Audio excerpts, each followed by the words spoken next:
मोठी अपडेट समोर येतेय। सरपंच संतोष देशमुख यांच्या हत्या प्रकरणातून अतिशय महत्त्वाची आणि मोठी बातमी आहे।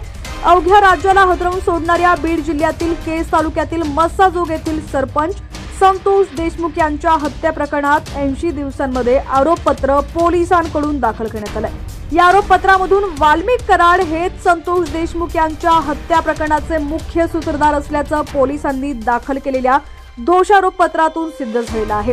त्यामुळे वाल्मिक कराड भोवती आता कारवाईचा फास पूर्णतः वळला गेलाय। या आरोपपत्रामध्ये विष्णू साठे 2 नंबरचा आरोपी आहे। संतोष देशमुख यांची हत्या ही पूर्णतः खंडणी वादामधून झाल्याचं आरोपपत्रातून सिद्ध झालंय। आवादा कंपनीकडे खंडणी मागितली होती आणि या खंडणीनंतर झालेल्या वादामध्ये संतोष देशमुख यांचं अपहरण करून हत्या करण्यात आली। 29 नोव्हेंबर रोजी सुदर्शन घुलेच्या फोनवरूनच वाल्मिक कराडने खंडणी मागितली होती। त्यानंतर 6 डिसेंबर रोजी संतोष देशमुख यांचा सुदर्शन घुले, प्रतीक घुले आणि सुधीर सांगळे यांच्याशी वाद झाला होता। ही माहिती आता 5 गोपनीय साक्षीदारांच्या बाबींनंतर कराड विरुद्ध पुरावे मिळालेले आहेत।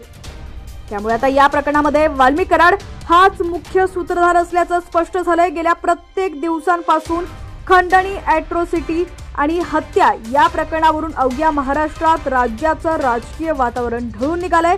त्यामुळे आरोपपत्रामध्ये 3ही घटनांचा एकत्रित उल्लेख करण्यात आलाय।